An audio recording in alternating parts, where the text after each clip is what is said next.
Allah told Shaitan, فَمَا يَكُونُ لَكَ أَن تَتَكَبَّرَ فِيهَا. When the devil refused to do sajda, when Shaitan refused to do sajda, Allah told him, you have no right, it's not right for you to be arrogant here. The problem of the devil was arrogance. And that's the reason he got kicked out. فَخْرُجْ إِنَّكَ مِنَ الصَّاغِرِينَ. Get out of here. He was expelled because he was arrogant. Now, because he's angry at humanity, you expect that he would turn back to Allah and say, well, you kicked me out of here because I'm arrogant. I'm going to prove to you that they're arrogant. So they don't deserve this place either. But instead of telling Allah, oh, you think I'm arrogant? Let me show you how arrogant they are. He said, you think I'm arrogant? Once I'm done attacking them, I will prove to you, not that they're arrogant, but they're not grateful. لَا تَجِدُ أَكْثَرَهُمْ شَاكِرِينَ. So it's a switch. The switch is, if the complaint against the devil is that he's arrogant, then he should prove that I'm not that different from these guys. Look, they're arrogant too. But no, he says, I will prove that they are ungrateful. What Quran has done so strategically and so wisely here is that's actually shown us something. The opposite of arrogance, we think the opposite of arrogance is humility in the dictionary. The opposite of arrogance is what? Humility. But in the Quran, the opposite of arrogance is gratitude. So Allah has taught us a new opposite, you see. And so what we're learning now is, it is impossible for a human being to be arrogant if they are grateful. And if they are grateful, there's no way arrogance will hurt them. And the fact that arrogance occurs, that can only be a manifestation of a lack of shukr. If shukr was there, there's no way that would have happened. So that's the first important thing. When someone says, hey, at least I'm not arrogant, well, from the Quran's definition, don't just think about arrogance as someone who thinks very highly of themselves, or is full of themselves, or is mean towards others. You and I have to check ourselves, how grateful are we? Because if gratitude is missing, then arrogance is there. Because these are opposites in the Quran now. These have been placed against one another. The next thing that's important here, I kept telling you Shaitan comes from 4 directions. And now we're learning, if his attack is successful, what's the goal? The goal is not for human beings to make a mistake. That's not his goal, that's not enough. Because Allah created the human beings programmed to make mistakes. كُلُّ بَنِي آدَمْ خَطَّاءُونَ. All children of Adam keep on making mistakes. That's what we do. Human beings are not made perfect. We're not angels, we have choice. We have shortcomings. As a matter of fact, I kept telling you, even when we do good deeds, they have shortcomings. Even when we make salah, it's not perfect. Even when we recite Quran, it's not perfect. Even when we do Hajj, it's not perfect. When we fast, it's not perfect. So we're imperfect by definition. So the fact that we have mistakes is no surprise. The devil's mission is not to get us to make a mistake. The devil's mission is clear in this ayah. Once I attack them from these directions, I will prove to you that they are not grateful. If he can get gratitude out of us as a result of our mistakes, then he's successful. That's actually his goal, to remove the sense of appreciation of Allah and to do things out of the appreciation and the shukr to Allah, our optimistic, feeling towards Allah.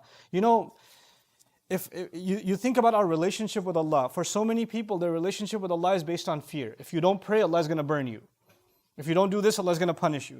Your first impulse of your relationship with the one who made you is that you should be afraid of Him. And though fear is a part of my relationship with Him, the most powerful force inside me that should make me do something for Allah, like pray, like eat halal, like do the right thing, like stay away from evil deeds, is actually gratitude. Allah has done so much for me, the least I can do is these few things. If He can get rid of that feeling, shukr, if He can get rid of shukr, then even if I'm obeying Allah, my heart is missing something. It's not going to have what it really, really needs to be able to carry on. It is out of a sense of gratitude that we are in obedience to Allah. Which is why Fatiha, that calls us to Allah's worship, إِيَّاكَ نَعْبُدُ, begins with gratitude. Alhamdulillah is where it begins, and then we get to worship. Because that sense of appreciation of Allah is what drives us more than anything else. But really what I wanted to spend the majority of this khutbah on is these attacks again, and how each of them, we can be protected from those attacks if we are grateful. Now let me phrase that another way. He said to Allah, I will attack them from 4 sides, and I'll prove to you that they're not grateful.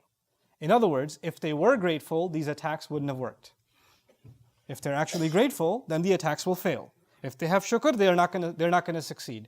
So though I've given you long explanations of each of those directions, I'm going to walk you through each of them again briefly and describe to you in simple terms, how if we can remember to be grateful to Allah, we can actually protect ourselves from the waswasa of shaitan. When he comes from the front, he attacks you and me from the front, he tempts us from what we can have. You see something in front of you, you're tempted by it, the greed. And what comes from the front is also your future. You start thinking about your future or worried about your future. Is this going to happen or is that going to happen? And sometimes you start making bad decisions, decisions that Allah won't be happy with because you're concerned about your future. If you and I have shukr inside us, deep gratitude of Allah inside us, then we know that if you look back in your past, how many times has Allah provided for you? How many times have you been and I've been in a problem and Allah has taken care of us all this time? Why do you think that all of a sudden now Allah will not take care of you? In other words, whatever temptation comes to you from the front, if you and I can learn to be grateful for what we have and not go towards something more than what we need, not let our greed get in the way, not let our reliance of Allah go away, but be grateful He's taken care of me this far, why would He leave me now?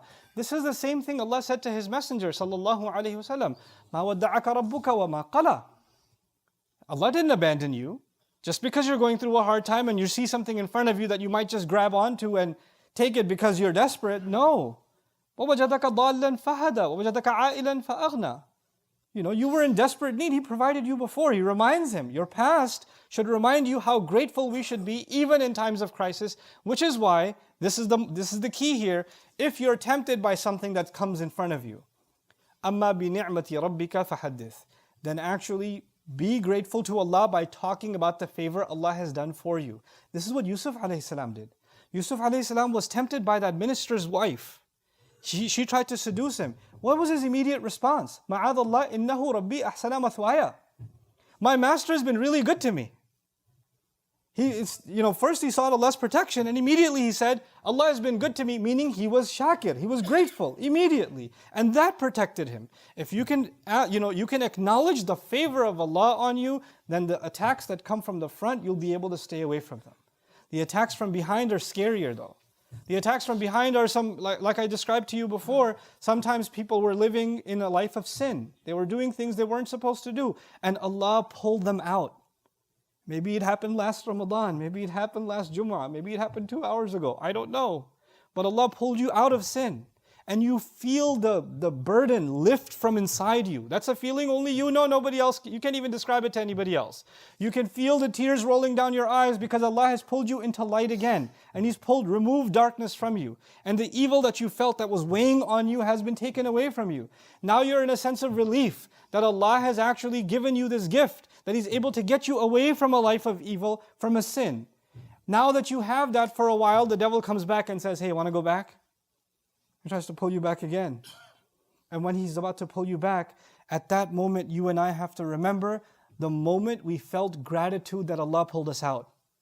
How grateful were we when Allah pulled us out the first time? A person has to forget that. They have to forget the moment they made tawbah. They have to forget when they felt that closeness to Allah or the relief that Allah gave them. They have to let go of that for the devil to be successful in pulling them back again, in tempting them again. But it is in those moments when he tries to pull you and attack you from behind that you and I have to remind ourselves of how Allah has given us the gift of guidance, how Allah has given us the gift of tawbah, the gift of repentance, so that whenever that same temptation, that same attack, because the devil knows, it worked last time, let me try it again, it'll probably work again on this guy. I tried the last 10 times it worked, the 11th time it should work too. But if you've made tawbah and you've tasted its sweetness, that's what you should be grateful for. And that's what you have to remind yourself of. And if you can remind yourself of that, that attack won't work. If you can and speak of it. Actually, if not to anybody else, speak to yourself of it. Ya Allah, you pulled me out of this. I will not let myself fall again. I am grateful for how you pulled me out of this mess. Look at all the evil that came in my life as a result of my mistake. Ya Allah, I'm not going to fall into that again. When you just even have that conversation with Allah, like I said, shukr isn't just a feeling. It has to manifest. And if that's the exercise you have to do, even talk to yourself, do it. Do it. Just don't do it in front of people. They'll think you're weird. If you're in your car by yourself, just talk to Allah. And acknowledge to Him that you are not going to be pulled back again by the call of shaitan.